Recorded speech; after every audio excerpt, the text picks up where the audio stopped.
All right, we good? I'm ready. All right. Welcome back to the Boomer Backfield pod. It's bye week. I'm Spencer May. I'm joined by Kylan Lacaze, the Michael Hawkins predictor himself, and Colby Routh, the quarterback. That's how it is. And we're just going to be talking about the bye week this week. Talking about what we need to change, what we've seen so far, what's made us happy, what's made us mad, and do a little score prediction at the end for week 6 of college football. So let's get into it. What's up first? We're going to talk about the OU playoff odds, how the rest of the season looks. What are we feeling for the rest of the season? I don't feel bad. I don't feel terrible. I don't feel good. I don't feel great, but I don't feel awful. Sure. After kind of looking through our schedule, and really, the big thing is I try to look at what are our odds for winning these games against these other teams. Like that's because ultimately, and it's common sense, it's like you get to the playoff by winning games, and so what are our odds to win each of our next games? And so then I've been kind of researching these other teams that we're playing, and I feel a little bit better the more I research them. Now, obviously, Bama, that's a different thing. But the other teams, and we can get into that later, but I don't feel too terribly unconfident about our playoff odds. Now, obviously, if we play, how we did against Houston or Temple, or not Temple, but like Houston or Tulane, we're cooked. We're not going to the playoff. But I don't know. I think there is some hope. That's kind of like my brief intro, I guess. There's some hope. Yeah.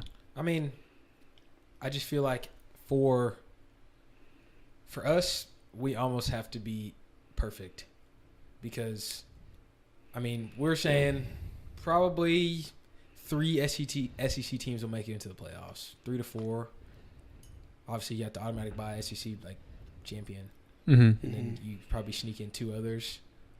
So, realistically for me, let's say Bama wins SEC championship, which is likely. If Georgia doesn't lose another game, they're going to get that second spot, and then we're competing with, like, Tennessee, Texas, LSU, Ole Miss. Do you think only 3 or 4 are going to get in?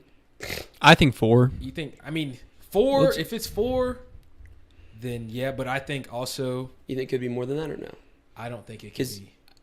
It's just something for food for thought. The Big 12 is going to eat themselves up.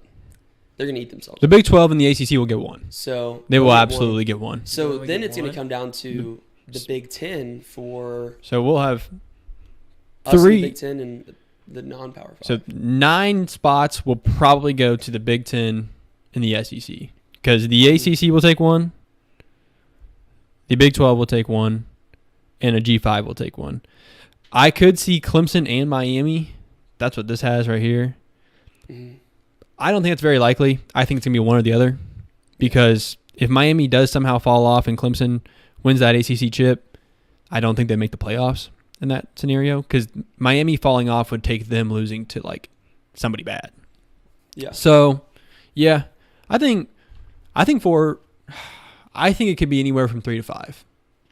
Yeah. I think most likely 4. Like, I think if you're OU trying to get in, you should think we got to get into that 4th spot in the SEC. Yeah. The hard part is Bama at the chip, Georgia, Texas, and then we have to slip into that last 4 spot.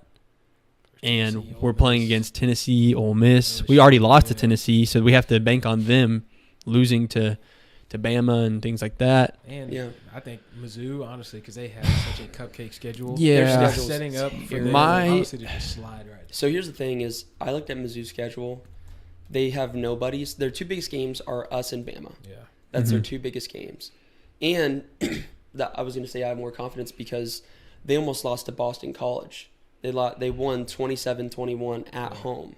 And now Boston College isn't a bad team. Yeah. They beat Florida State, which I don't know if that says anything now 5 weeks into the season.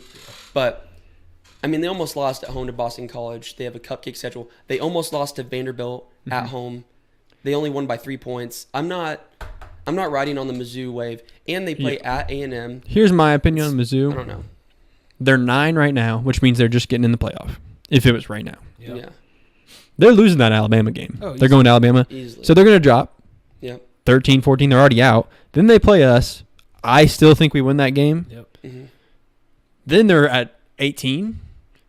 I don't see them, even though like they could make it to the SEC championship in that mix somehow, because the rest of the SEC has really hard schedules. I still don't think. Yeah. And I think personally, I mean, we're going to be doing a score prediction for Missouri at A&M this weekend. You just lost at home, or almost lost at home to Vanderbilt, and now you go to Kyle Field, and they're not bad. No, they're not. They really are not bad, and they're figuring it out at quarterback.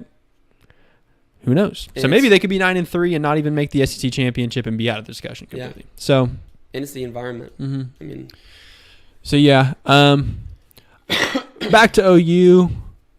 I mean, if you told me when we made this first podcast talking about previewing the season that we were going to be 4-1 going into Texas, I would have said, dang it, could have had that Tennessee game, but I would have been happy that we beat Auburn. Yeah. Now, the fashion in which we did all those wins, those 4 wins came, like would have very questionable. Very questionable, but I mean, if you told me we were 4-1, I would have been pretty happy. I would have been all right. Yeah. And additionally, if you're looking at the rest of the schedule for us, I think like a lot of these teams that we thought were going to be like ridiculously tough are not as tough as we thought they were. That is exactly what I was going to say. So we thought this schedule was going to just be ridiculous. Mm-hmm. We thought going to Ole Miss was going to be like the most challenging game of the season. Yep. And now I'm like, okay, we can go to Kentucky did it. Mark Stoops did it. We can go do it. Yeah. Going to Missouri, I thought was going to be just ridiculous. Mm-hmm. And I don't think they're good. I just do not think they're good. LSU, I still have the same position as LSU as I did at the beginning of the season. I never thought they were going to be good. Mm-hmm. But we have now confirmed LSU is all right. Yeah. And going to their place will be the hardest part about it, but still, they're all right. They're all right. The only thing that got tougher was Bama. Bama looks I thought Bama at home was going to be a win. I predicted a win for that game. Yeah. And now I don't think that's the case. So they look insane. So, but that to be said, going for that 4 spot, the question is, will 9-3 cut it? That's my take. Will 9-3 cut it? I don't know. Because I do think, like, chances are we lose to Bama.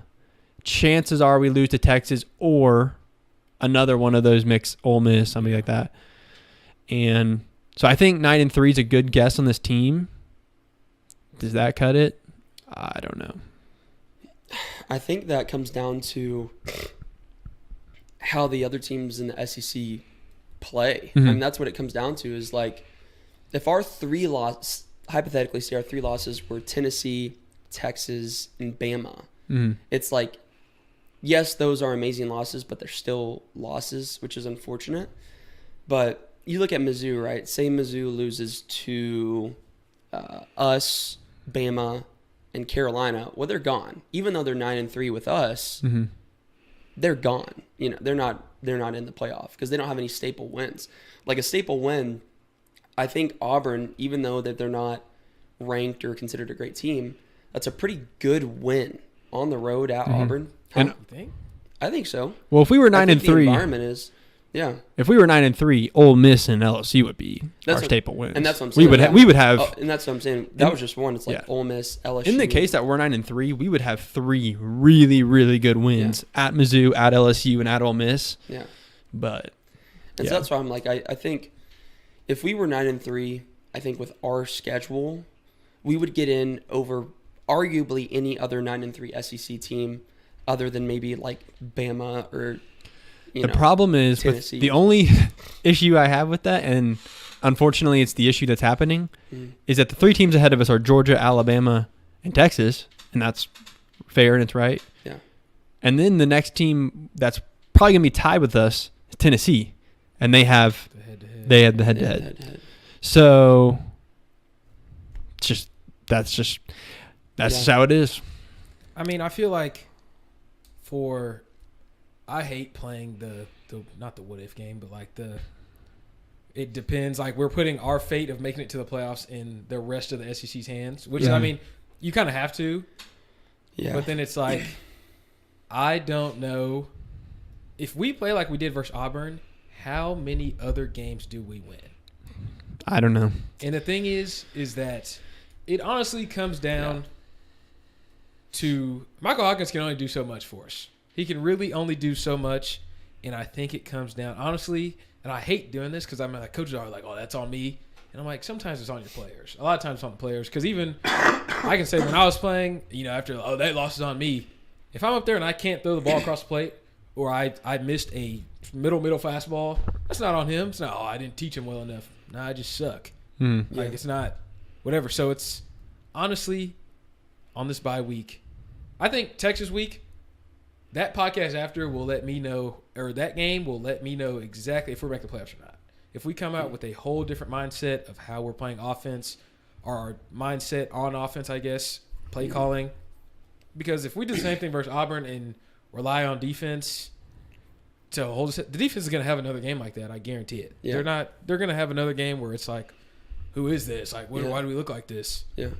And I don't know if Kip Lewis is going to catch a ball that's thrown almost right to him and run it back for 6.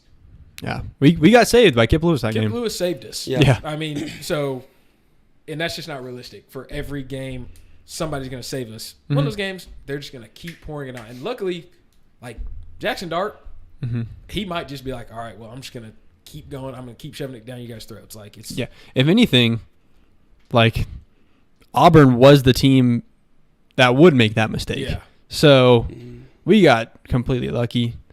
In my opinion, if we play like we did against Auburn every game for the rest of the season, we win. Probably we're going 6-6 because we're going to beat South Carolina and we're going to beat Maine. That's it.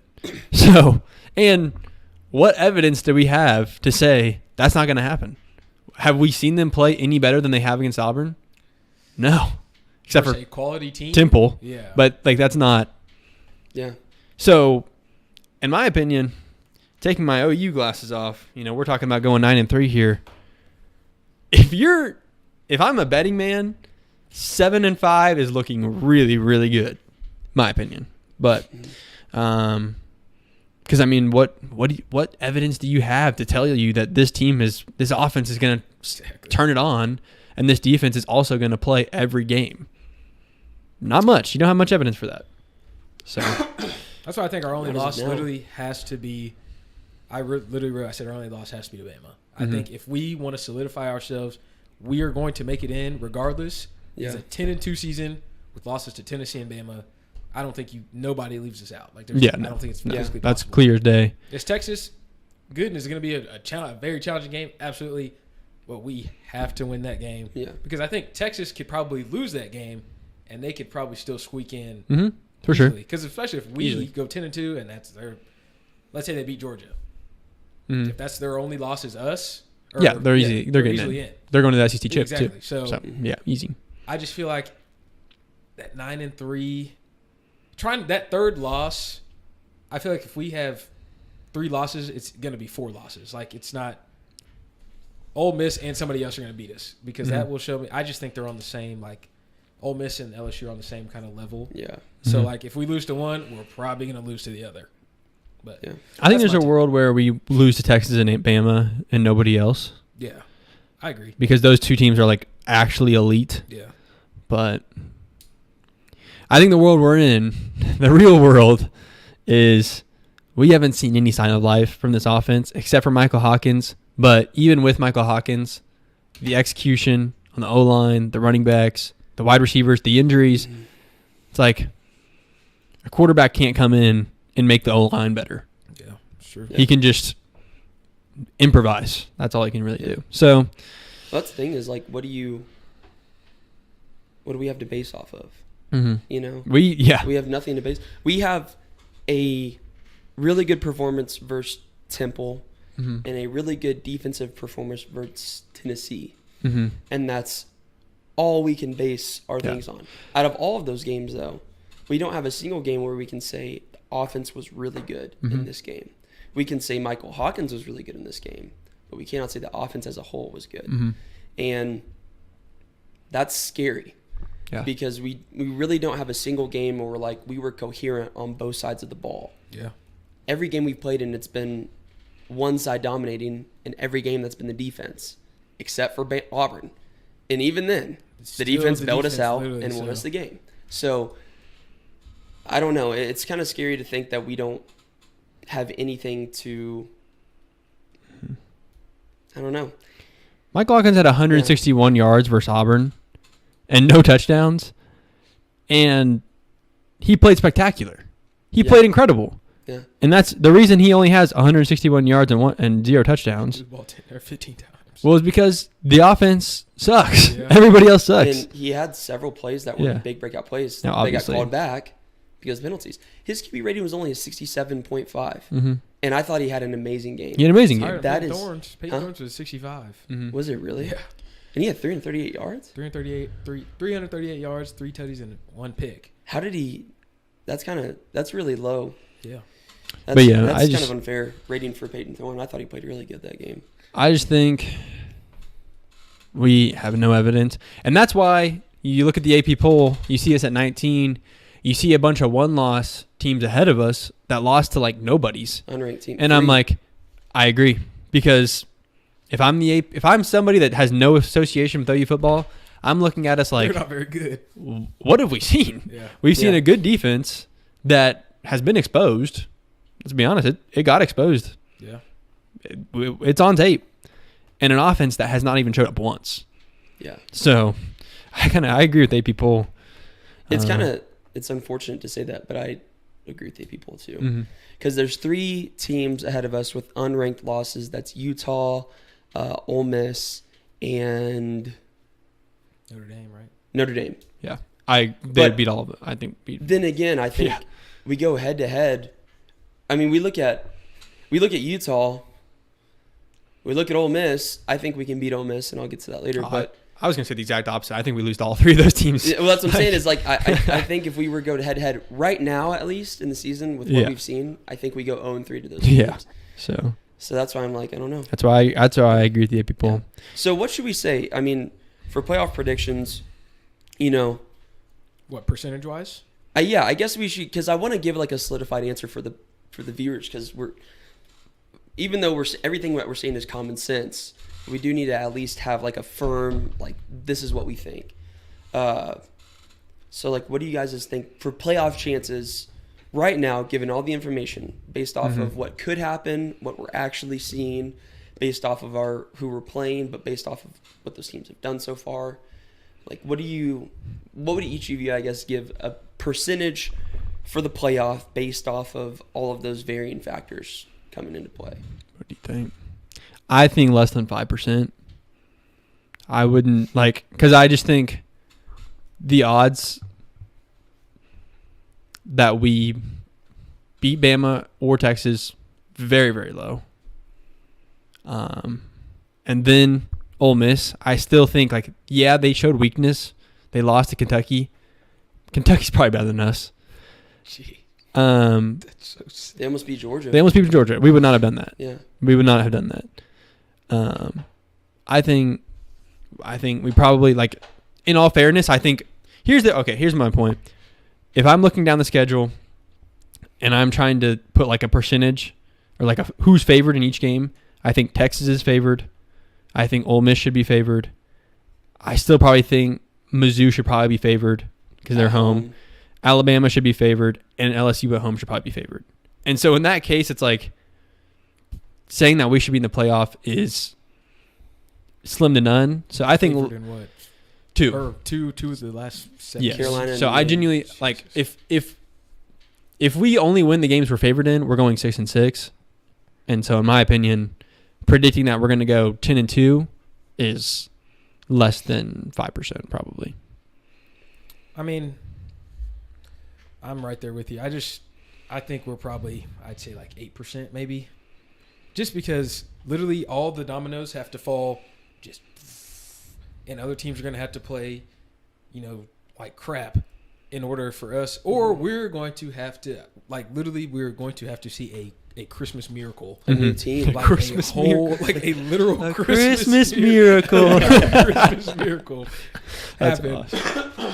within the next 10 days or whatever, however many days until That's Texas. awesome. Because if Texas rolls out here and just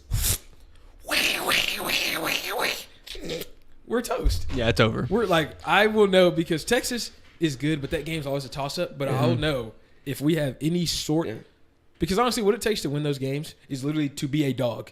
Like, you have to be a dog to go into Oxford, Mississippi and go beat them. High-powered offense with a solid defense. At a home environment. In a home environment, it's going to be loud. Yeah. LSU, it's going to take – you're going to have to be a dog because they're going to be screaming at you. And Bama, at home, I mean, you have to stop a minor. Mm-hmm. You literally have to stop a minor. He can't even do it. He can't even vote. Yeah. He literally cannot vote. He can't do anything. He will not have a say on this presidential election. Like, he would not. He will not have any a say. type of That's so weird. Yeah. So, and He has to. Did you hear that his parents sign a permission slip every trip he goes on? yeah, Like when he went, I don't know what That's trips so they've gone on, weird. but yeah, they have to like sign a trip, like saying like, yes, he can travel with the team. that's I'm like, oh my god, that's nuts. Wow. And he's gonna and Kanai Walker's gonna Winning be the game on the against ground. Georgia. Can you? Oh my gosh, Kanai Walker against Ryan Williams. Like, I love Kanai, he's been great, but that matchup is like, those are two different worlds. Like, he's gonna shift Lord. somebody, and I will probably make an audible noise. We'd have when to he stack gets- him the whole game. You can stack them all you But want. even then, it's put like- 4 of them. Put the whole. Mhm. Well, that's the secondary thing. on. Even then, you watch his big play against Georgia. There's two Yeah. guys. Boom, boom, boom, boom, boom. 6. Like, and that's Georgia DBs. Billy Bowman and Kenai Walker, love the two guys, but they are not. They're not. They're not. He's So different. So that's for me. I say like 8-ish% because I've seen. It's a simple fix on paper for what we have to do, but with our luck this season, golly, Michael Hawkins, yeah. please if Michael Hawkins, please don't get hurt. Yeah. If Like, he gets, actually. we are actually Yeah. toast. Yeah. We have no chance. So you said less than 5. You said 8. I think I would have to sit at about 5%. And the reason is that, yes, like, there is a world where we could only lose to Bama and Texas. But I think I want to ride your point of luck, Yeah. which is all of our receivers have gotten hurt, including Taylor Tatum and Kendall Doby. So our top, 7 of our best guys are gone. And if we keep going at the rate that we're going at, I mean, it just seems like somebody's getting hurt every week. That's what it seems like. Or guys that we think are going to come back aren't coming back. Or guys that come back, they get hurt within the first quarter, like Nick Anderson or whatever. So it's like, I think you factor in just that alone, just the luck of injuries, that already diminishes our percentages because we got the injury bug. Everybody's getting hurt. Yeah. Doesn't matter who you are. Everybody's getting hurt. Nobody else is getting hurt. You get one. But Oklahoma's getting hurt in every single capacity that we possibly can. Then you look at, just the reality of what have we shown so far this season? Nothing. Our offense hasn't shown anything. Michael Hawkins is the spark, but where's the gas? You know what I'm saying? You can't light the flame if you don't have gas. So That's good. That's good right there. that was kind of fire. That was like a good pod. Take that. Good pod. and then bro said fire at the end. Yeah, Man, that's that fire. was tough. That's tough. That's fire. But yeah. So I just think with our offense, I think our defense is national championship caliber. I've said that. We've said that since the first week. I think if we played last week, we're not national championship caliber. Probably But playing a bowl game. overall, we look good on defense. I think we can win a championship with our defense.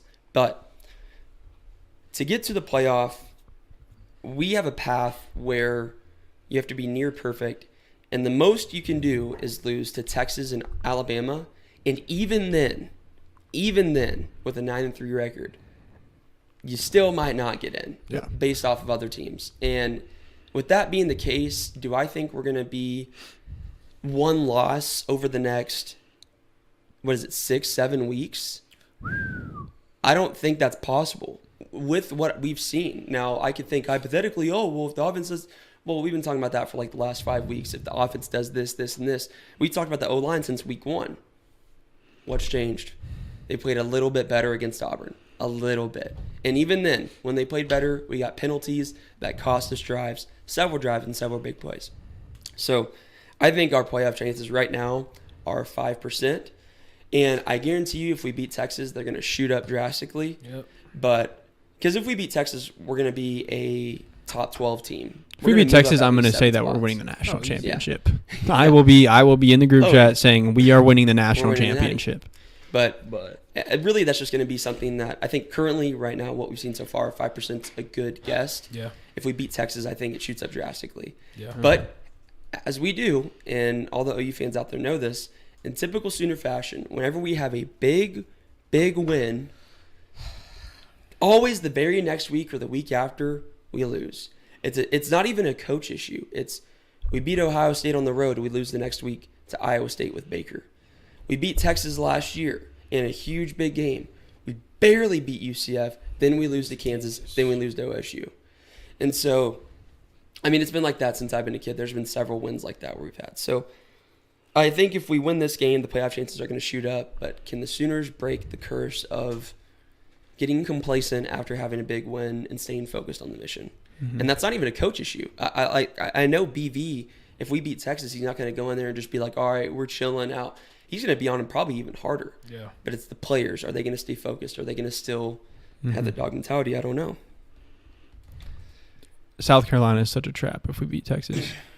They're actually a very good team. Yep. They're a trap. If we beat Texas, yes, that is a scary game. But Carolina is not buns. No, that's a trap. They're not buns. All right. Well, we all got our playoff odds in. We will move on to our next segment that we are calling Met the Moment or Missed the Mark. We're basically going to go down the OU roster or the OU position groups, whatever you want to say, and we'll just point out some players or position groups that we think either really exceeded our expectations or really did not meet our expectations. I'll start. We're going to have some, before we start, I think we're going to have a lot of comments. We're going to have a lot in common. Obviously, I mean, we can just go ahead and say that Michael Hawkins is going to, and then Jackson Arnold didn't meet our expectations. Yep. Maybe he met your expectations, Kylan. Absolute buns. And maybe Michael Hawkins didn't even exceed your expectations. Right, I just knew it. He just met your expectations. I don't know, but I wrote it down. I'll go with a few that are a little less, I don't know, talked about. Yeah. I'll start out with some positives because we've been talking negative for about 20 minutes. Our Mason Thomas is now, I think, a top 5 round guy if he wants to be. We are leading the SEC in sacks. That's a stat that if you told me at the beginning of the year, I'd be like, yeah, we're going into the national championship. I mean, 18 sacks in 5 games is crazy. Really more than 3 And games. our Mason Thomas, when he comes into that game in that fourth quarter, you just know he's going to ball out. I'm going to look up how many sacks he has. It's 5.5. You guys can. I'll also, I think it's 5.5. I'll shout out Robert Spears Jennings, RSJ. balling out. Put him on there. And then on offense, probably the number one on offense that we've seen so far is Taylor Tatum. He 5.5. Yep. 5.5 sacks for our Mason Thomas in 5 games. So he's got more than a sack every game. He also has 6.5 tackles for losses. I mean, he could be at 13 sacks at the end of the season and be in the discussion for first round for an award. He just tied, he literally 5.5 is the most sacks we've had, I think, since they said Isaiah Thomas, a couple years ago. Ethan Downs has led us in sacks the past 2 years, and he had 4.5. Yeah. Grayson Halton has 2.5. Ethan Downs is just he'll have a great game and then he won't. But he's just solid. Yeah, he's just solid. He's consistent. Yeah.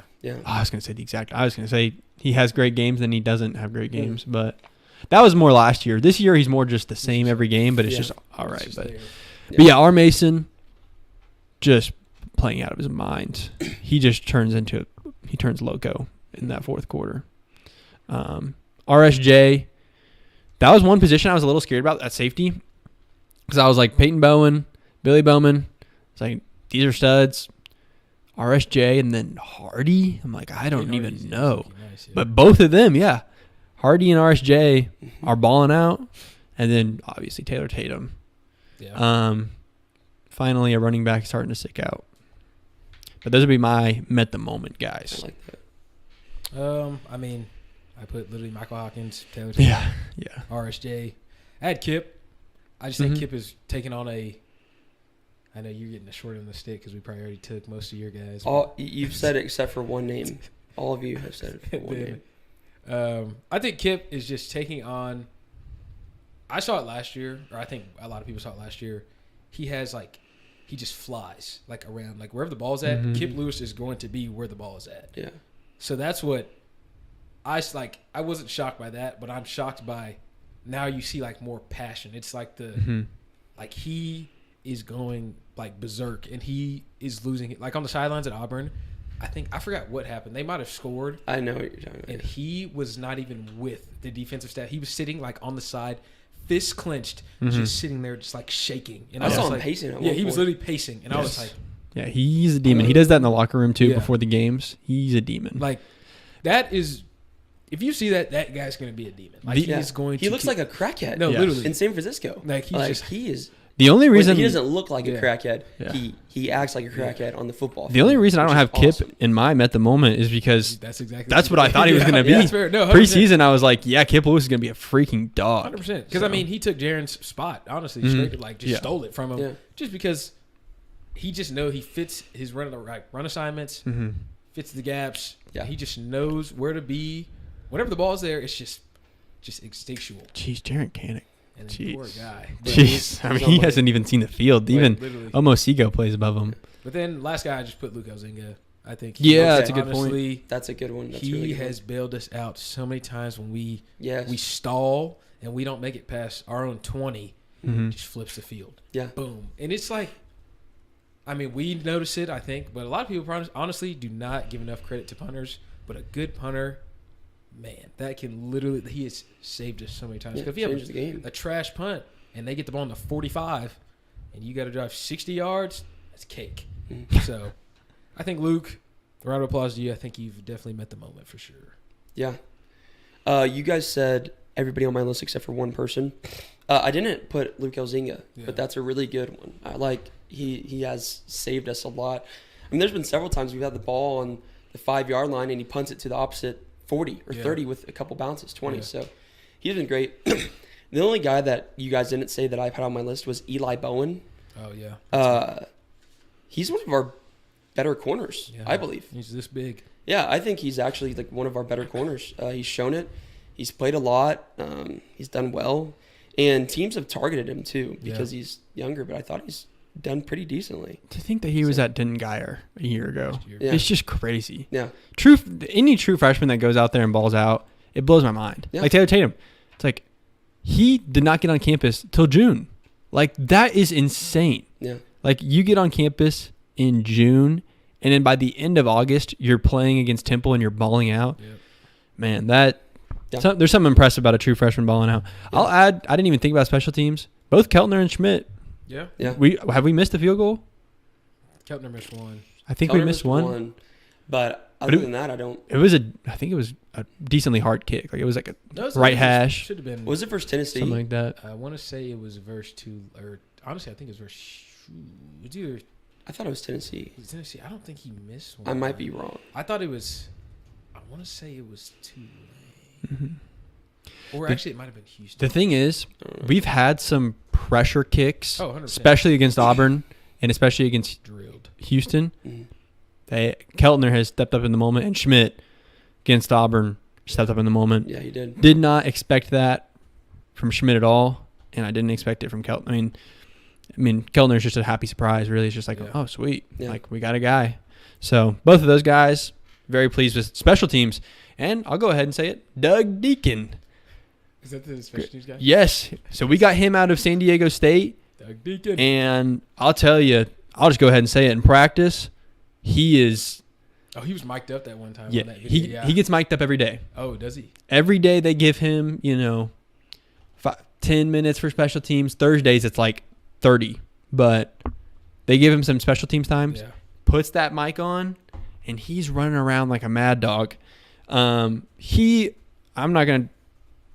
Jay Nunez is now at Alabama, the special teams coordinator there. He was our special teams coordinator during the 2 years of the BV era. Yeah.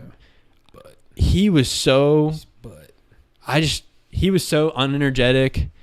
Deacon, obsessed with special teams, and I love that about him.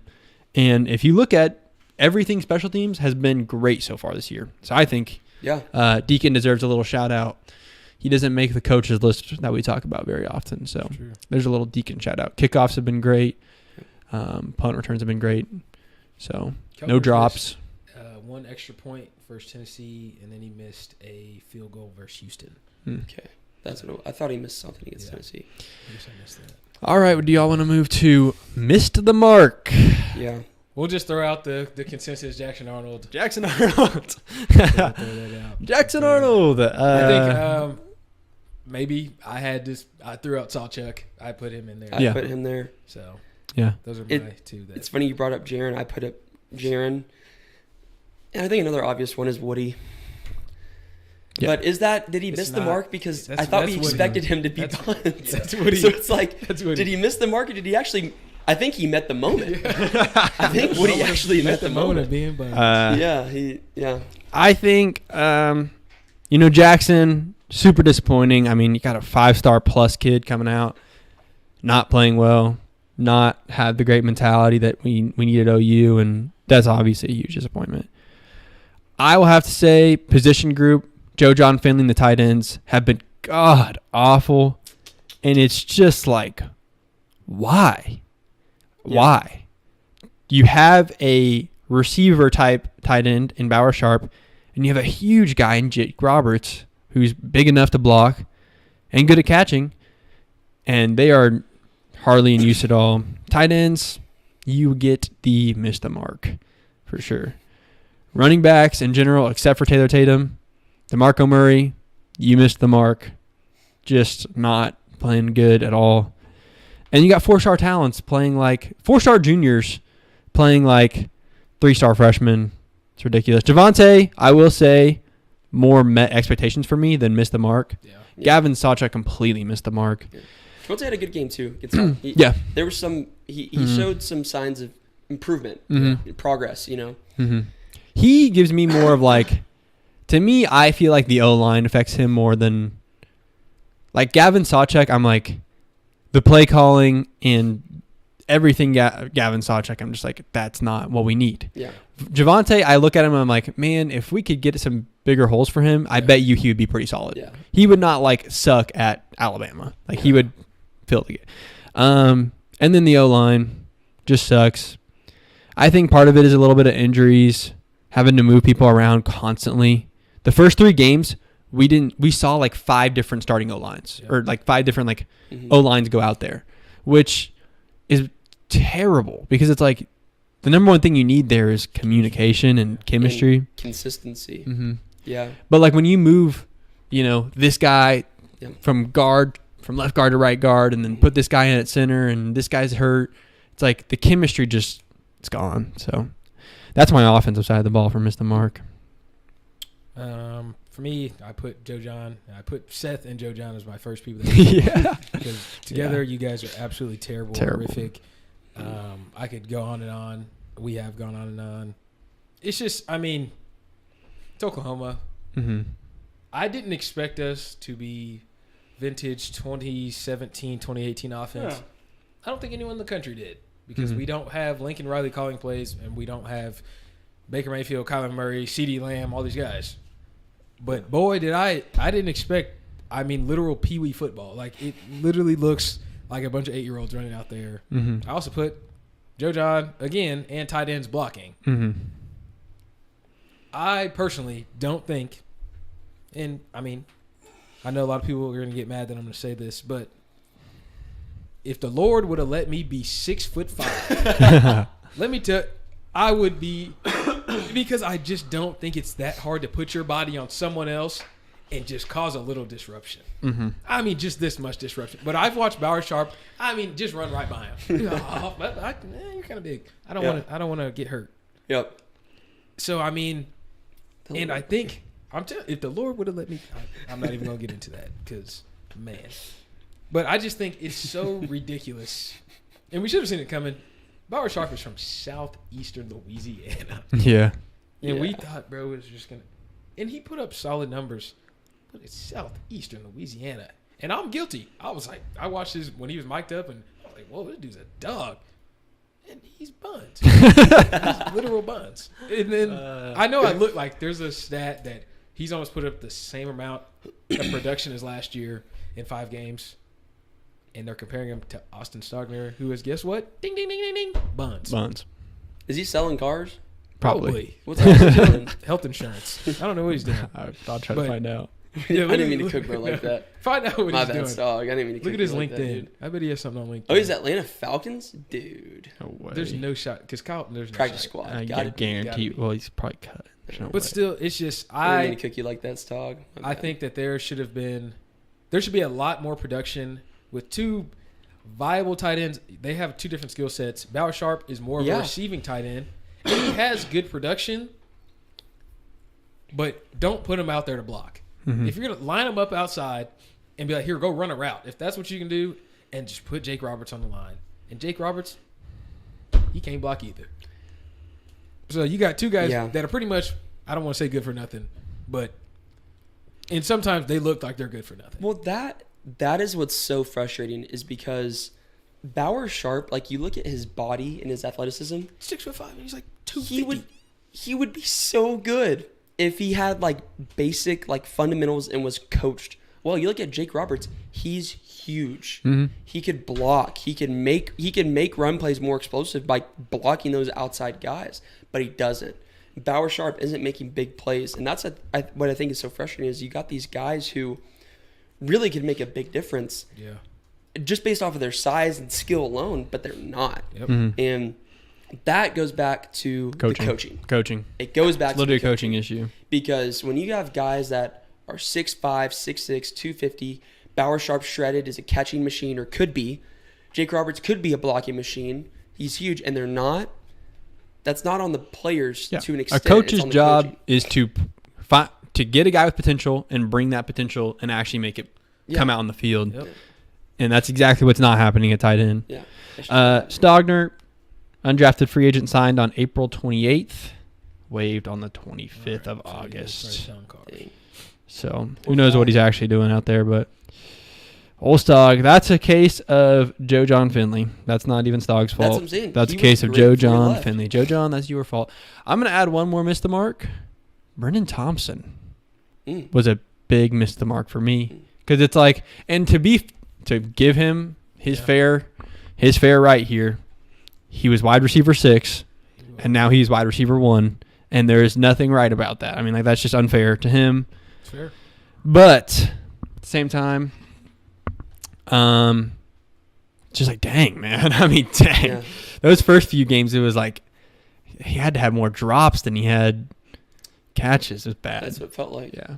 So yeah, I think we should, to get into our next top. Oh yeah. Go ahead. I Yeah, just have yes. one more thing. Yeah. Mhm. Please. Because the tight ends, they just piss me off. So, Bauer Sharp, he hit the portal.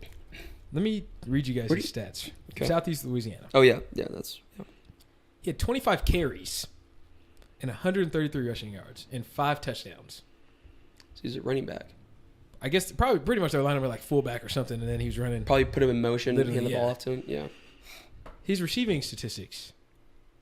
He had 29 receptions for 288 yards and 3 touchdowns.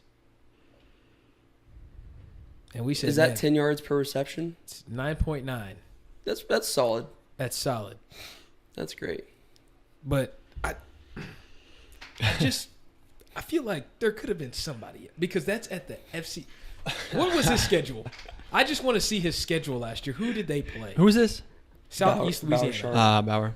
They played Tulane. They lost 52-0. Listen, here's what I'll say, and I could get a lot of hate for this, but you cannot tell me you pick somebody up from a school like Southeastern Louisiana and they're going to be good. Hear me out. I would argue I would rather get a JUCO player Oh, easy. than a guy from Southeastern Louisiana. Yeah.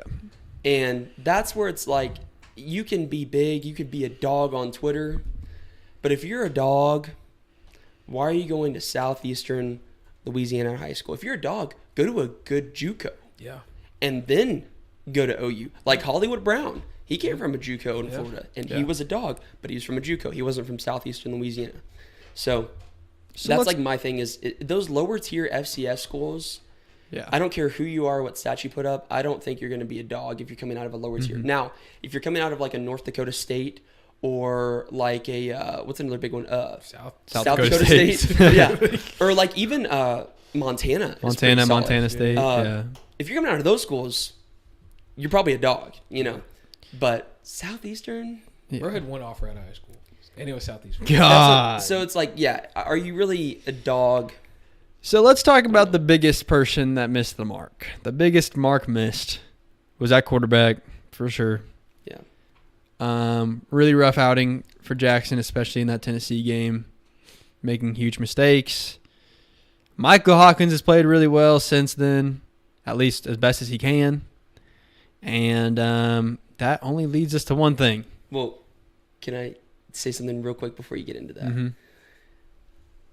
Jackson Arnold had his chance, and he blew it.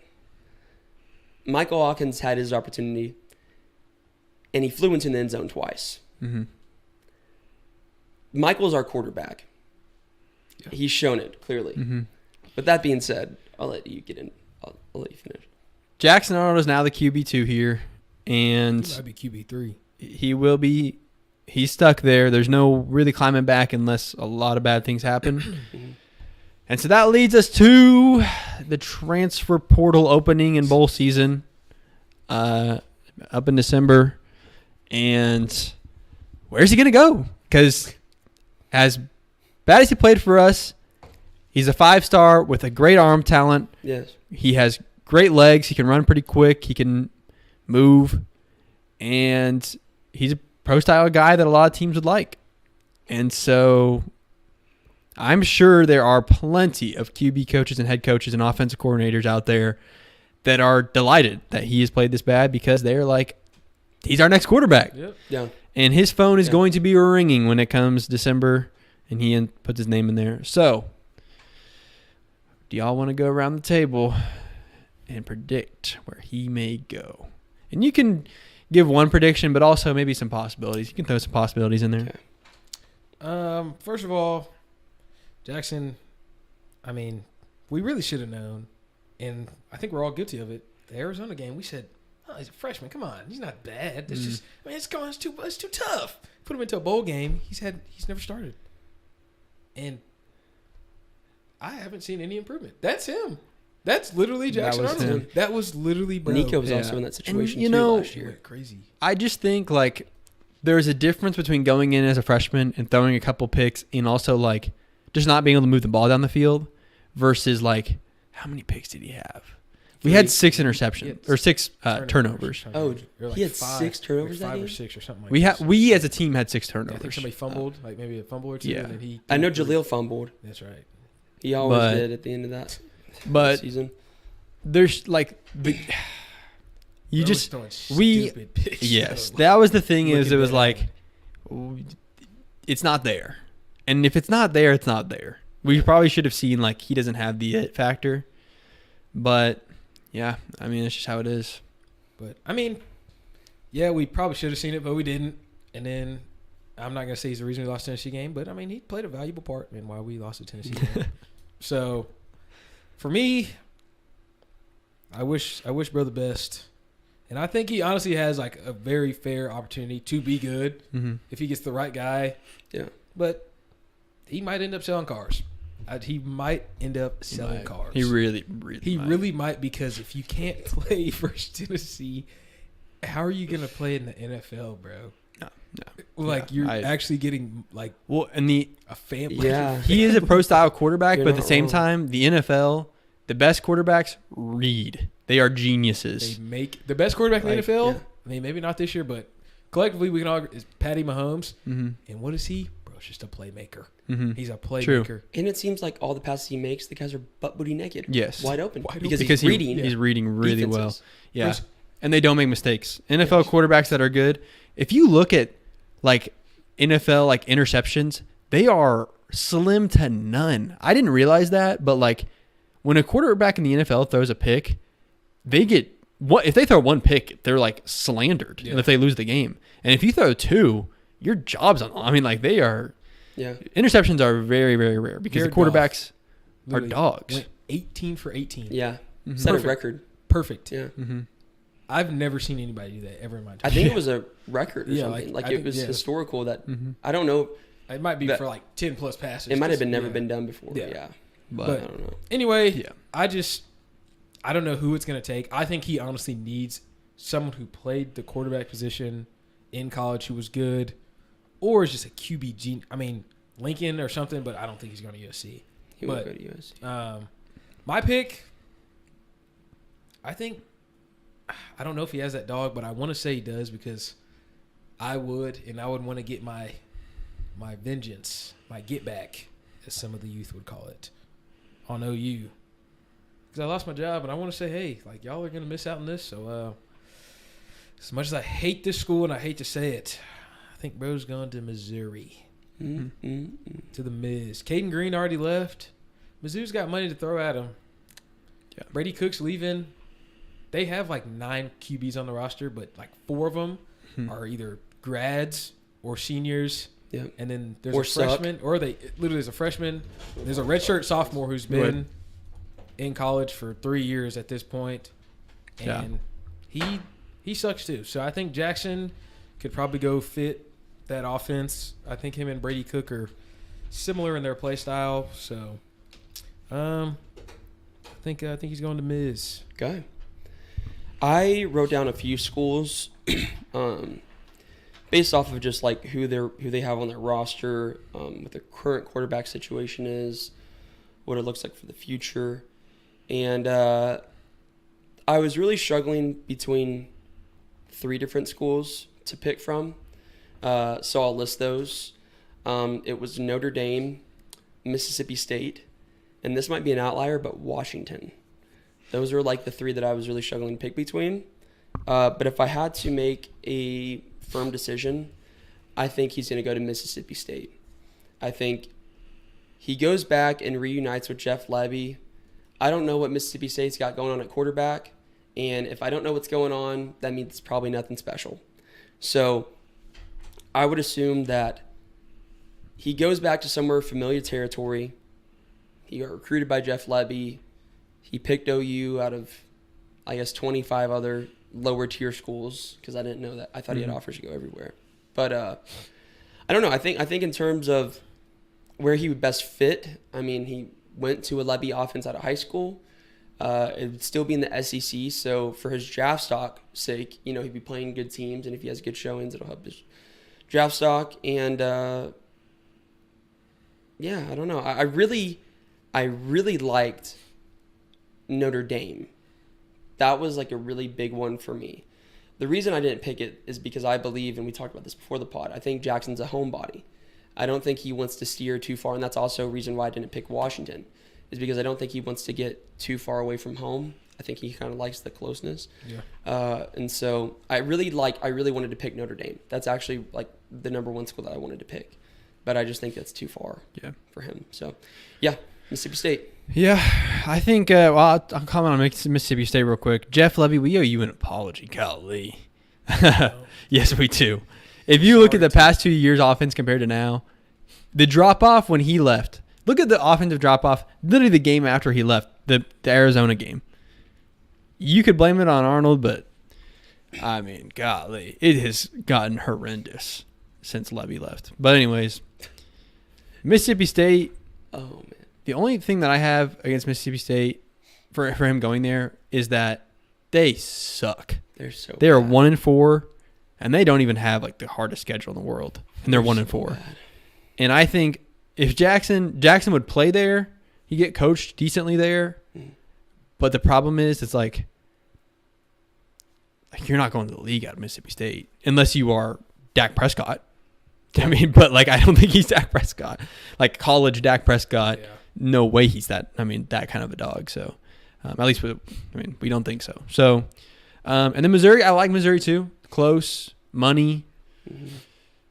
Yeah, that's a solid pick. I would say I really like Notre Dame.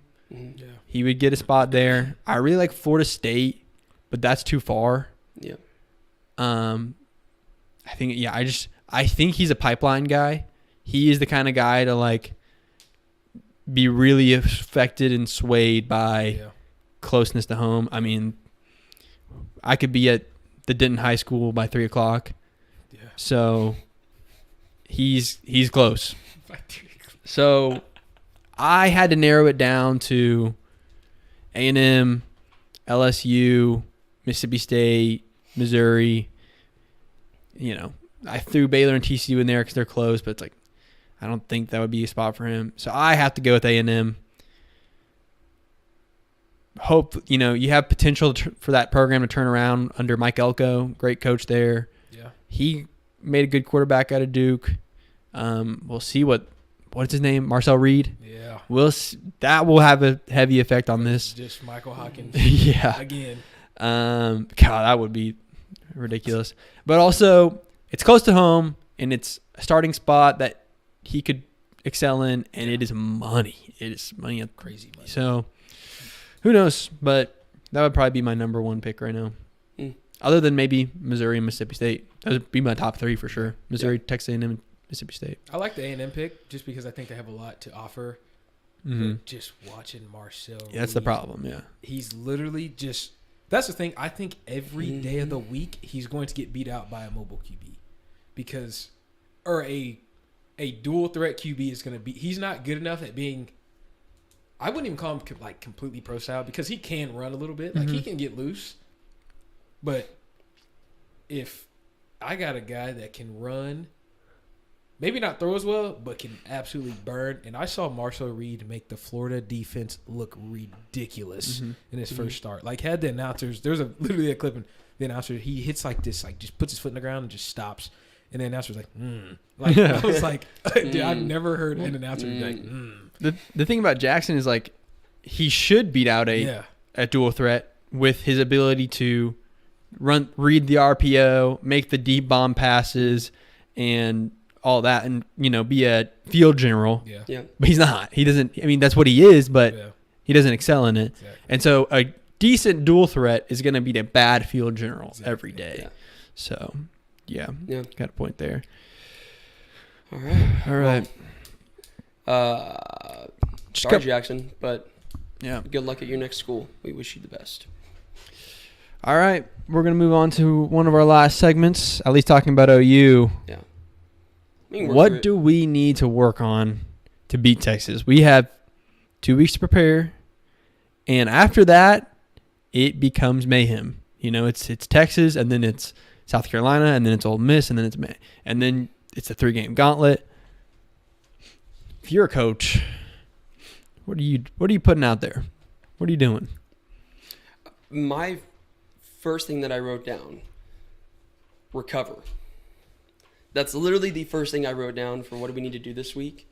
Get healthy and just rest. I mean, we have so many guys, and that's not really like game plan focused, but it's literally just like we got to get our guys back. At least the guys that we can get back, we have to get them back. Like it's hard. It's hard to beat a Texas. It's hard to beat the 3-game gauntlet. It's hard to beat even South Carolina when some of your best players are all out. Like how do you win in that situation? Recovery is the first thing that was on my list. I have a couple other things too. I think one is, and we wrote this down, but it's adjusting to Michael. Just like you said earlier, is like we haven't had a chance to really get the offense adjusted to Michael. I mean, we had 6 days before Auburn, and so now that we have the next, week and a half or so, I guess we've had 2 weeks now up to the game to adjust to Michael. I think that's gonna help the coherence of the offense a lot more. I think that also might be why the offense is struggling a lot, and is because they're not adjusted to Michael. And I think along with that is we're going to adjust our game plan to Michael too. I think we're going to start seeing a lot more different play style calling, kind of how we did this week against Auburn. It was a different style of play calling versus Michael. And it's like, Seth Luttrell, you're still buns, but I'm happy you at least made an effort to adjust in some capacity. We weren't running the RPO every single play. We were at least somewhat switching it up. which is good. But I think that's the biggest thing is adjusting our game plan and our offense towards now Michael is our guy. Yeah. And we know that. I would agree. And then obviously, real quick, eliminating penalties. Yeah. We've had 11 penalties on first down plays alone. Yeah, that's this a big season. one. I remember literally last week at Auburn, we had 4 breakout momentum shifting plays that were all called back because of penalties. And that all comes back really to the O-line. And they're blocking in the back. They're holding, hands to the face. I mean, they're doing all the things that they could be doing wrong. They're doing wrong. Mm-hmm. And so I think if we were to eliminate the penalties by perfecting our technique and just the basics of football, we adjust the game plan to Michael, the team gets more coherent, the offense with Michael, and we recover better, I think that would set us up really well to at least have a chance to go beat the number 2 team in the country. One thing that I was just thinking about is I think we need to adjust the game plan for Michael for sure. Yeah. But I was just thinking, like, well, at least the wide receivers have chemistry with him because they were on the 2 squad with him. And then I started going down the rabbit hole, and I started thinking back to fall camp and watching the 2s roll out. They'd get on the microphone, 2 offense. And basically everybody that's playing right now that'll start on Texas would roll out there on the 2s. It's every 2. Yeah. Jake Roberts was a 2. Taylor Tatum was a 2.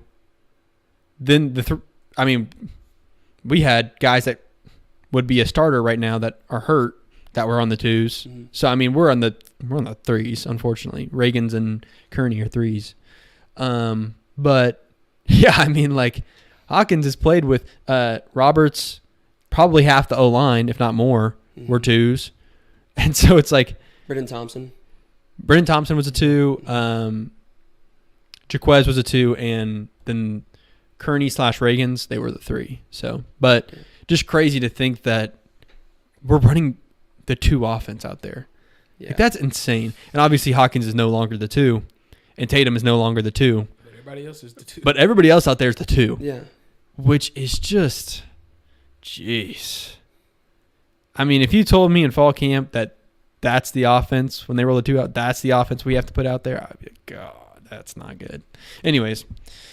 But yeah, game plan on offense needs a change. Chemistry, hopefully build some chemistry on rest and recover.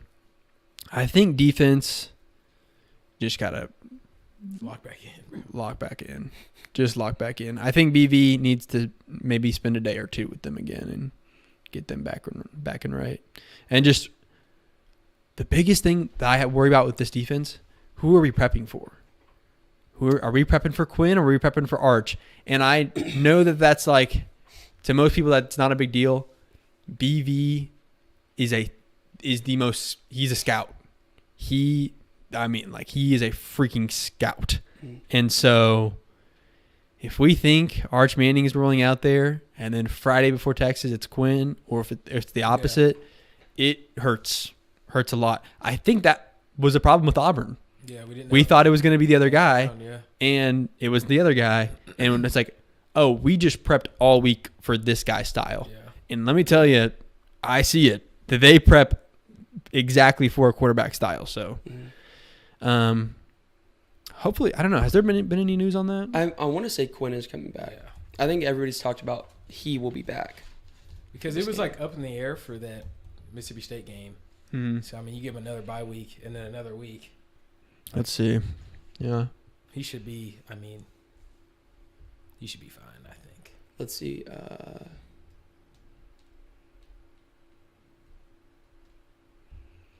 What did he even do? He strained his abs. Oh, my goodness. Which I ain't never heard nothing like that, but all right. What are your keys for the bye week? For me, I'll be honest with you guys. This is why I know I probably shouldn't be a coach, because they would hate me. They would hate me bad.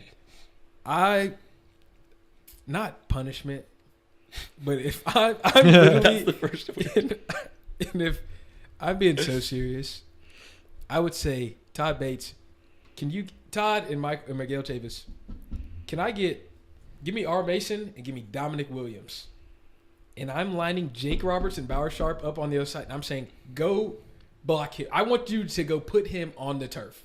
Yeah. And I'm running that over and over and over and over and over and over. And every time you get clapped by Dominic Williams, I'm saying do it again. And I'm being I'm being funny, but I'm being serious because I know you are. It is literally hurting us so bad that we have trash tight ends. Yeah. Because that opens up. That's part. I mean, you put Jake Roberts down on the line. That's an additional blocker, but I mean, he's not doing anything. He is just a body. And like literally that he's taking up open space. He's just taking up space. Yeah. He is a lead blocker. If we're running a stretch, he is the lead blocker. He has to get to the second level and go block a linebacker. And if we can't do that, I mean, I understand why Gavin Sawchuk has nowhere to run. I understand why Javonte can't get loose. Like, it makes sense. So I'm saying, or even if you don't want to risk Dominic Williams or R. Mason getting hurt, just put the bags out there. Put the sled out there. Say, hey, go get it. And just chase it.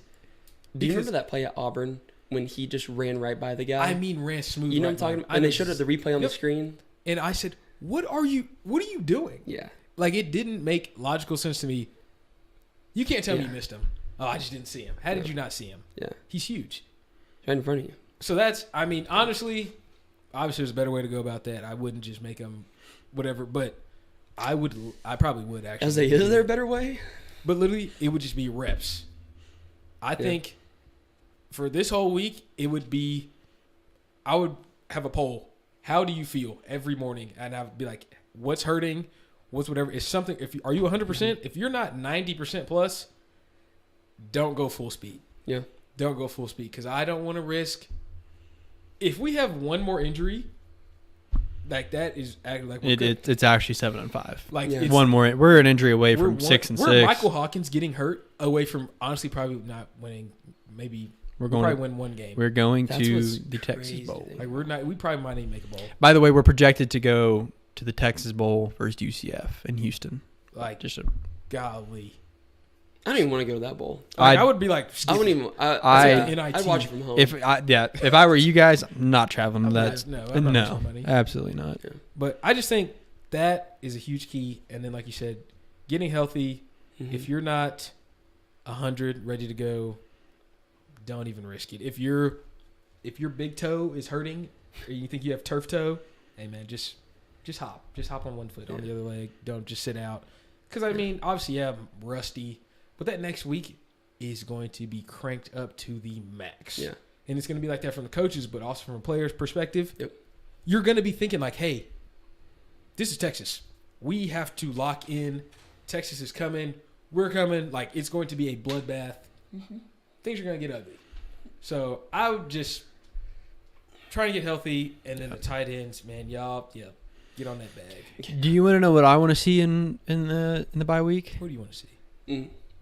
Devon Mitchell. Man. Devon Mitchell, if you listen to this, start going to class. Why is he not playing? I would hope that Devon Mitchell. But at the end of the day, if Joe John Finley sucks, then Devon Mitchell's going to suck. Devon Mitchell better than them. But, yeah, I hope – I have a feeling – that he has made his way off of the what would you call that, the suspension, I guess you would call it, but I think he's off of that, and I think he's got some getting actual reps with the ones and the twos, not the pride, and that's what they call it. That's just what they call it. Pride. Yeah, that's sad. I think he's getting reps with maybe the twos, and I would love to see him out there blocking instead of Bauer Sharp because he is big. He is huge. Yeah. People, I don't know, a lot of people haven't seen him because he hasn't even played. He's huge. He's huge. He is the size. He looks like R. Mason Thomas out there. He looks like he could play edge. So he's big. Good. Probably could. I mean, he's up there inside. I think he's 280 maybe. I don't know. 270. I think it's 260. I think I might be being But still, 260. But it's a true freshman. Look it up. I might be completely off. But he's huge. 220. Let's see. Devon Mitchell, 6'3", 259. So he's 59 to 260. 260. 260 is 18. And he's getting in those Schmitty summers. Like, he's got 2 or 3 more Schmitty summers to go. Telling me Yeah, Nebraska can't look at this block picture. nobody? Yep. You telling I'm me they telling can't you. block nobody? I'm telling you. Put that picture on the board. And hold up. Hey, Insert this into. yeah, I will. Tell me. Insert that picture. Look, And insert something like this. That's high school. This is high school. he's on a 7-on-7. This is high school. He's huge. He's reclassified? huge. He's also still supposed to be in high school. Yes, he's supposed to be in high school. Look at this guy. If I see him lined up against me on Friday nights, I'm saying, Look, Coach, hey, look at this picture. That is not a. It's just unreal.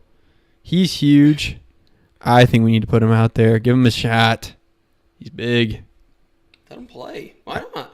let him play. And he's- What's the worst? It's literally Yeah, our tight ends are. They haven't shown They're anything. literally butt. Yeah. Yeah. Test it. Why not? Yeah. Yeah. Okay. Well, All right. That's all I got to talk about it for OU. yeah. You and- We'll get into. Yeah, we've been going for quite a while. prediction. So Yeah, we'll we wrap have. it up with some With some score predictions. score predictions. Really boring week of college football, dude. Terrible. I know it's not Uh, exciting. but we're going to get followed up with two of the greatest weeks of college football It's very true. we've ever seen. Mm-mm. The next 2 weeks after this week are ridiculous. Yeah. Ridiculous. So Saturday might be the greatest slate of all time. October 12th and then Other than a playoff October or 19th. like the 19th is Yeah, also bowl crazy season. because it's like what? Georgia, Texas, Georgia, Texas, and Tennessee, Bama. Tennessee, Bama. And then I think there's a good Big Ten matchup in there as well. So we'll start this week, though, with number 9, Missouri, going to number 25, A&M at Kyle Field. I have a good feeling that A&M could actually pull this out with Marcel Reed. I think they've changed a lot since Notre Dame came to town. Home environment. The big thing about this game is I don't believe in Missouri. Missouri, you're fraudulent. Fraudulent. Definitely the most fraudulent. Definitely the most fraudulent top 10 team. yeah. And so I'm going to go ahead and say that this is a bit more of an offensive game than the SEC usually sees. But my score prediction will be, I'll say 38-30. Jeez. I like that. It's a showdown. Texas A&M, by the way. Missouri's a bunch of frauds. They've had 2 games against unranked teams, Boston College and Vandy. They lost to They beat Boston College by 6 points. It was a miracle game. They beat Vandy by a field goal. I think Missouri is buns, and if anything, I bet those Missouri guys, Missouri podcasters, are panicking. They think we're panicking. They're in the top 10. They're number 9, and they're like, we look terrible. They have a lot to lose. We got to play Bama. We got to play A&M. They are scared to death right now. So I think Missouri's going to go in there and get beat. A&M put on a really good performance against Notre Dame, which obviously Notre Dame lost to IU, but they're not. They look good. Notre Dame doesn't look just horrible. And I don't know. Marcel Reed, he's tearing it up. I think A&M's going to pull it off at home. It's going to be loud. It's going to be scary. And Missouri, just like us, hasn't shown anything yet. They haven't shown anything. So I think A&M's actually going to win in pretty good fashion. I would put them. I would say A&M 30. Missouri 20. Marcel Reed, if I was an A&M fan, he's another one of these guys that I just love dual threat, just guys that can just make you miss. Yeah. And that are just shifty and just want to go get in the end zone. Mm-hmm. Those, like Kyler Murray. Like, I love Kyler Murray because I was like, what is he doing? Blah, blah, blah, just all over the place. Marcel Reed is responsible for 3 tutties last week versus Arkansas. Can he really throw the ball that well? Debatable. But you put up 3 tutties, I don't care who you are. Good job. Then you put up 21 points. Good job. Yeah.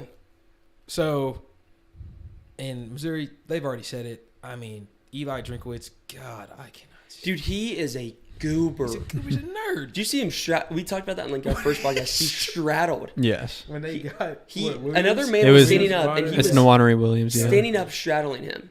That's crazy. He was holding him by his cheeks, straddling him. like if you jump into It was the camo shorts. camo shorts with Cargo. the Crocs on, with the Crocs. Like if you jump into a grown man's arms, and I it's think not- I would make fun of him if I was playing on the team. I'd be like, Coach, What up, Drinkwitz? He's the kind of guy, the Yeah. coach that when you win, all the players pick him up, Yeah. but it's as like a joke. Yeah. It's not like, Yeah. He's like, we "Like love this you. big." It's like, we're picking up the Scoober. Dude, Yeah. he is a goober. It's like when you pick up the one of the, I don't even know. It's like when you pick up one of the what's the word? Scout team guys. Yeah. It's like, oh, pick up the scout team guy. Ha, ha, ha. It's the same thing with Eli. It's like, yeah, you're just picking up just a bum, a geek. Just a geek. But Just a freaking geek. I think A&M, honestly, they did the right thing getting rid of Connor Wegman. Mm-hmm. He's kind of trash. But Marcel Reed, I think he's going to play, especially at home. Mizzou, you're winning squeakers at home. And now you have to go into To Vandy. Oh, yeah, literally to Vandy. Like, Yeah. now you got to go to Kyle Field. Like, probably The hardest the environment to hardest. play in. Literally, they're going to be Yeah. screaming. Yeah. They're not. I don't think it's going to be super close. I think Mizzou's not like the worst team in the entire world, Yeah, yeah. so it's not going to be an absolute blowout. But I'm going. I think 28. I'm gonna go 28 to 19. All right. That's what I'm gonna go with. All right. Let's go Who, solid pick. A&M? Oh yeah. So we're all in consensus that A&M. Yeah. Yeah. Okay. I can get that. Man. Next up, let me see what rank they are real quick. We got Clemson, number 15, Clemson, going to Florida State. Now, I don't think anyone's got a real real question about this game, but it does have a big effect on the ACC and Miami and that whole mess. And I kind of want to just talk about Clemson for a little bit. I think they win this game pretty big, but I think what that says is they have improved a lot. Yeah, since Georgia. Yeah. And Miami, how heavily do we believe that Miami is a top 10 team? I don't know. And the ACC is probably going to get one spot. I think it's going to be Clemson, and I think they're going to win this game. I think their offense has finally showed up with Cade Klubnik. I think Cade Klubnik is finally figuring it out. Yeah. The defense is always going to be good at Clemson. I mean, I think they win this game 49-7, but I think even more than that, they go on and they win that ACC chip, and they get that probably 4, maybe even 3 seed in the college football playoff. Wowza. I like Clemson here. I actually am kind of a fan of Clemson. I like cocky. them. You're so cocky. I'm so cocky. Yeah, I wanted to play there for baseball. It just didn't work out. But I like 'Cause Clemson. you're cocky. Their school, yeah, I'm cocky. Their school is really cool. But other than that, they've improved a lot since the Georgia game. They seem like they're getting better each and every week. They look solid. And Florida State has done the exact opposite. It seems like they're getting worse every single week. Their stadium is not even half capacity. Anytime I watch their games, the stadium looks half empty. A lot of low morale there. I think Clemson goes in and just spanks them. I think they win. I really like something in the 40s. I might go 45 to 13. Hopefully, Clemson. yeah, I was gonna say. Yeah. Hopefully, DJU. I know he broke his finger, so maybe that's the reason he sucks. Yeah. But it's not because he's just buns in general. Are we seeing the backup? What's his name? Probably, something like starts with a C. Yeah, I don't really forget. care about Colby Routh. Jackson Arnold. That's facts. Clemson's just like you said. They're rolling now. Gary Mhm. Riley and Cade Klubnik have kind of just found their. If they figure it connection. out, man. And so they're gonna be dangerous once again, probably. Yep. And Florida State is just so bad, and it's honestly kind of like painful. to Are they see. 1-4? They're 1-4, and it's just like, man, like I honestly feel bad. Like their fall off Mm-hmm. from not losing a game, and then just Dude, I feel bad for their transfers. They had transferred from Bama, from all over I don't know. And I was they're going to say losing- Ohio State, but yeah. probably. I don't know that for sure, but probably. they're losing commits left and, And right. I You know, see dude. everybody's just see ya. It's See ya. 'cause same they had- Florida. Yeah. Yeah, it's bad. It's really I think bad. it's Brock Glenn is the backup, so probably might see him. I don't know how much better he is, but I mean, obviously, I'm going Clemson, even though it's at Florida State. I'm going Clemson. I think they run it up crazy, like it's probably like 51. Mm-hmm. I'm going 51 to 13. Jeez. Yeah, I think, man, if Garrett Riley figures it out, if he finally clicks with this Clemson offense, he could be that Riley last name, man. That Riley last name. Mm-hmm. And Cade Klubnik, Riley's got, Garrett Riley was the TCU coordinator that took them to the national championship. And that team, man, and Max Duggan played way better than Max Duggan ever should have played under Garrett Riley. Yeah. And so if Garrett Riley can do that with Klubnik's a lot better of a talent than Duggan ever was. So imagine we hired him at OU. I genuinely goodness, we should have. How did we not? Anyways, we kept Levy for him. That's unfortunate. Anyways, I think Clemson's got a real shot at that 3 seed. Florida State is one of those situations you're looking at where the morale and the toxicity has taken over. When you get to a bad enough of a season, the whole thing becomes toxic, and that's what it's become. And that's one example of, please do not let this OU season turn into something toxic. Because if, let's say we lose this Texas game, we lose Ole Miss, we lose Missouri, and we're sitting at we're looking 6-6 in the eyes, please do not get to a situation where decommit. I don't want to say it. I'm not even going to say who could hit the portal, but names could hit the portal, right? Yeah. And if names hit the portal, that could be really, if it gets toxic, especially on the offensive side of the ball, and these guys that we think are going to be studs next year transfer out, it could be disaster for BV. Because if he doesn't have a roster next year, at this point in the season, I'm starting to look at next year like, ooh, get the wide receivers back. Hawkins' second year. Ooh, it's going to be good. But if that doesn't happen, if we've lost all our players, oh my goodness. Then it makes you wonder. That'll be BV's 4th year. Well, but... And I hate to say that, but it does make you the wonder. thing is, BV's on a contract extension. I mean, we're kind of cooked. Yeah. We'd have to pay him $100 million at this point for him to leave. But I think in that situation, it's like BV's job right now, obviously, is to get wins. But if things start going bad, his job is to be like, we cannot be Florida State. We cannot be Florida.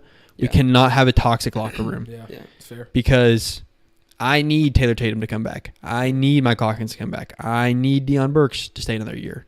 I need this defense to stay exactly where it is, except for draft. Stay exactly where you are. Because if that starts happening, if transfers start coming in, that could push this drought of OU football from what we're in right now, which is about 3 years. Yeah. It could push it to a decade. If we have a bunch of guys transfer out this offseason and we have a bad season next season, who's to say we're to recover in the next 4 or 5 years? I mean, it would take a whole nother cycle, And so, yeah. That is, I'm not going to talk about that too much because I don't want that to be a scenario, but that's something to just think about is losses turn to toxicity. And we were seeing it at Florida State. Got to avoid a situation like that. I say we do one more score prediction. Okay, which one is it? We'll wrap it up. I don't know. Oh, okay. I thought you were had one in mind. Oh, no. No, that's fair. More. Yeah. I think the one that I was actually looking at that we could have done was this one right here. Good old Ole Miss at South Carolina. I like that one. I think it's good, relevant for us. Yeah, Ole Miss just lost at home to Kentucky, right? It was at home, right? Yeah. They're still ranked number 12 at 4-1. I think it's fair. Yeah. But because there's a lot of teams in that teen area where it's are they good? But they go to South Carolina. South Carolina's looked great. Almost beat LSU. I don't even know what to say about this one, really. It's a tough one. I really don't know what we're going to see out of Ole Miss. Will they bounce back? I'm going to let y'all go first. I don't really know what I'm going to say for this one. I'm going to look at the line. Well, what I'll say is that I don't know what we'll see out of Ole Miss, but I have been to, I don't know what their stadium is called, the South Carolina Stadium. I watched them play Florida a couple years ago, and that place is freaking nuts. It is. I don't know if it's underrated. Like, I think a lot of OU people don't understand, but I've been there in person, and it is wild. I would compare it to Auburn. I would compare it to other places that, like, actually I've been to Auburn. And I would say out of the two, I would honestly say South Carolina is a harder place to play. It is insane. They have these pom-poms. They do the sandstorm thing. It's ridiculous. And so it's one of those games where we talk about it's not necessarily the team, it's the environment. And but in this case, South Carolina doesn't look bad. They're 3-1. Let's see who they beat. They've only lost to LSU. They beat Kentucky. Beat Kentucky on the road 31-6, which is the team that Kentucky beat Ole Miss on the road. Yeah. That's crazy. Yeah, I didn't know that. That's their only common opponent, and South Carolina looks a lot better in that scenario. So that's what I'm saying. I actually really like South Carolina here, and Ole Miss, it says on the match predictor, has a 75% chance to win. Ole Miss is a 10-point favorite. That's what I'm saying. I completely disagree with that. I would bet Carolina wins literally every day. So, being said, I think at South Carolina they're gonna have a fire, and I think they're gonna have a little bit more confidence, seeing that Ole Miss lost to Kentucky. They might have more confidence than they did maybe at the start of the season when they saw Ole Miss on their schedule. I take South Carolina here. Williams-Brice Stadium, that's what it is. That's what their stadium is. It's awesome. It's a cool environment. I take South Carolina 28. I take Ole Miss at 24. I mean, yeah, I feel like you do. You got the South Carolina win over Kentucky like very handily, beat them by 25. I honestly think that Ole Miss had a pretty bad game versus Kentucky. I don't think they played to their full potential. Lane Kiffin, I mean, he's a good coach, but I think he's more of a recruiter. I would say because he's very active on social media. Yeah. He's an internet personality. But I think I'm gonna go Ole Miss, and I think it's a close one. I just think on paper there might be a little more talent on the Ole Miss side. I think there's probably a lot more talent on the Ole Miss side. But I'll go Ole Miss wins. I think it's probably close. I'll go 31-24 Ole Miss. 31-24. That's a good score. Ole Miss defense is a lot better than I thought. 20 was the most points they allowed. They're 3-6, 13-20. I mean, that's a good defense. I'll probably go with Ole Miss too. I just think their offense. Oh man, this is so tough. I think South Carolina can stop their offense because Kentucky did it, and all these games that they played where their offense looked fantastic were against Buns teams. Yeah. So I think South Carolina can slow them down and hold them to 30-ish, which is good for Ole Miss. And I think South Carolina, I'm also putting them in the 30-ish range. So it's a tough one. I'd probably go close one, 31-28. I'll go, 31-28 Cox. Cox game. Roll Cox. Yeah. Yeah, I like them. there. I don't know. It's just one of those games where I got a feeling, I don't know. That's fair. I've been in that stadium. I've been in it. And granted, Ole Miss has been in the SEC for a while. They've been in it probably several times in harder places, but it's different in Columbia, South Carolina. Yeah. So they got it. Yeah. What was your score prediction, Kylan? 31-24. 31-24. And Colby, yours was? I believe mine was 28 to 24. Yeah. But all right. So, yeah. All right, well that'll do it. Bye week complete. Are we gonna do a post game? I guess. I mean, I don't know. A weekend pod. We'll keep you guys on your toes. Yeah. You'll see it. You'll see us on the weekend. Maybe. Thanks, guys. All right, that'll do it.